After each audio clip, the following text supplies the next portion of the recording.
QueerTWENTY is the annual celebration of queer Indians who have made a mark on business, technology, and society. Joining us today is Satish Kumar, an accountant at Citi. Thank you so much for joining us, Satish. Just to start us off, you are out at work and in public. So, what does it mean for you in a not just professional but also personal context? First of all, thank you for this opportunity, Rahi and Ego Monk. I'm so glad that I'm part of this interview. Okay, according to me, it is extremely important to bring our whole selves in all spheres of our life so that we can reach our full potential. I think the same applies to work also. As an individual, I do not believe in hiding one's sexual orientation. What I'm inside is what you get to see on the outside. So coming out was a very, very liberating act for me that removed the pressure of having to conceal my identity. I'm very happy that I took the step as I have wonderful and supportive friends and colleagues who are my great allies.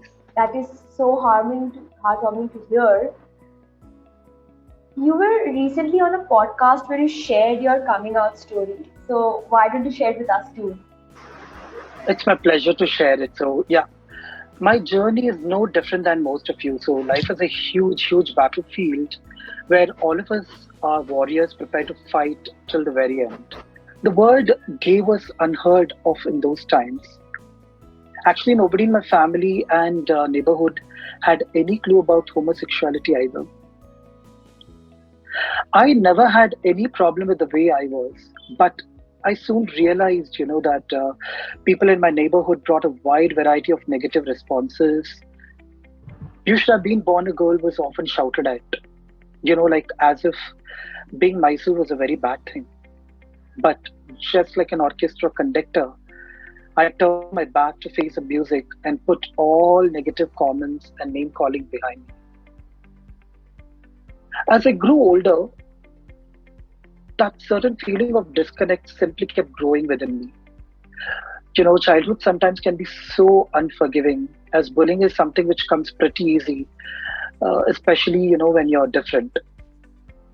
I became more and more of a loner and diverted all my energies and attention to just studies and music as a defense mechanism.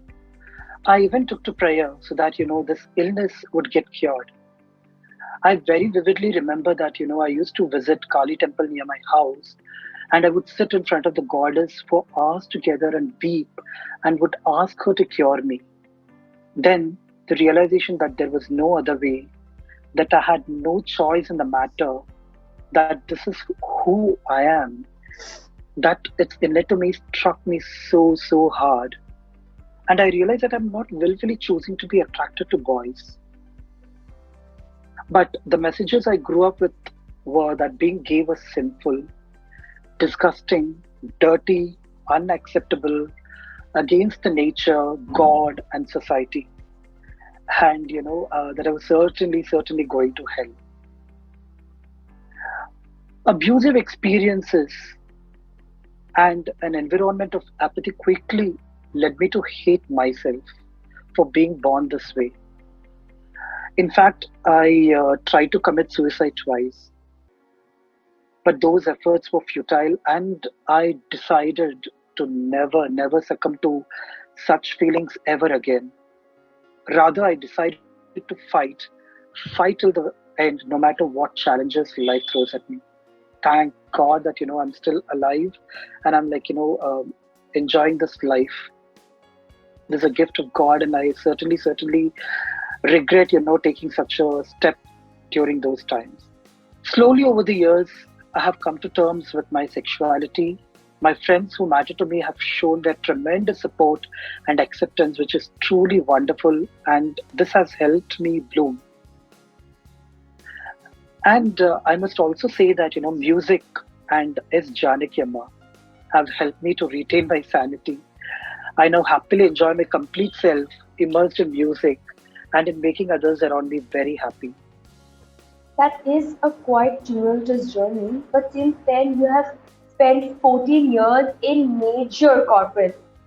Right now you're in Swiss Re, but Where do you believe the corporates are right now when it comes to being inclusive and providing safe spaces?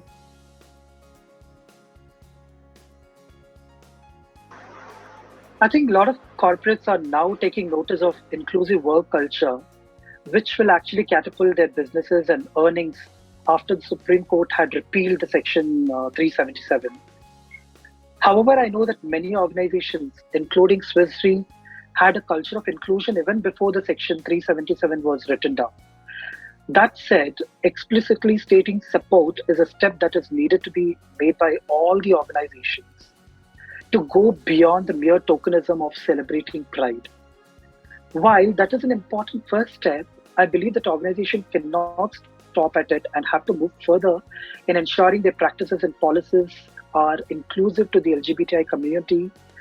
Some good questions to ask ourselves are our practices from employer branding to engagement representative of our values and commitment to inclusion? Are we ensuring we hire members of the community? Do we have guidance for people to know how to use inclusive language? Have we set management accountability to guide their actions during hiring and promotion decisions?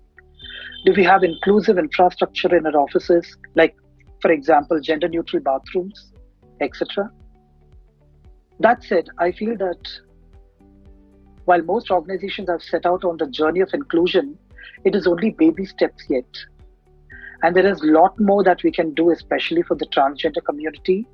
I'm sure we will reach a point where being gay, lesbian, etc. is normalized like our straight colleagues. Thank you for that, Satish. I think that was an excellent summary of where the are at right now.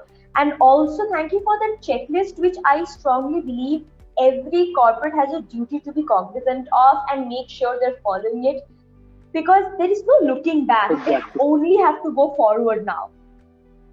So, you have expressed an interest in fashion, in music, in makeup, calligraphy, and tech shows, and this is quite a variety. But what is the closest to your heart? First of all, thank you for asking this question. If you insist, I would certainly pick up makeup. Makeup is an art which elevates personality and self-expression. It actually gives sense of confidence, and I love to watch eye makeup tutorial, especially uh, on the YouTube in particular, and try wearing it at work. I have received plenty of compliments from my wonderful colleagues, and I'm often asked for advice too. So, you actually did mention in your coming out story how performing Carnatic music was a huge part of that journey, and you have an impressive record. So, just tell us and your viewers that how important was this in your life. Whenever I'm down, I just have to tune in Tanpura and sing a song which elevates my mood immediately and makes me connect directly to the source of power. I have participated in a couple of reality shows and I've been a semi finalist. But the greatest satisfaction and accomplishment in my life has been singing with my music goddess, is Janaki, in a couple of concerts. We share a great bond of over 2 decades, and she has brought so much joy and love into my life. She has taken a role of my mother and shown me what an unconditional love is. As a sort of a final question, since you've had such an intense experience in both the performative spaces and such a long experience in the corporate spaces, what do you think is the difference when it comes to accepting who you are in these two spaces? Personally, I've not experienced a significant difference when it comes to acceptance in the performing arts arena and corporate spaces. The struggle is similar, and I feel both spaces lean towards people with talent in their craft.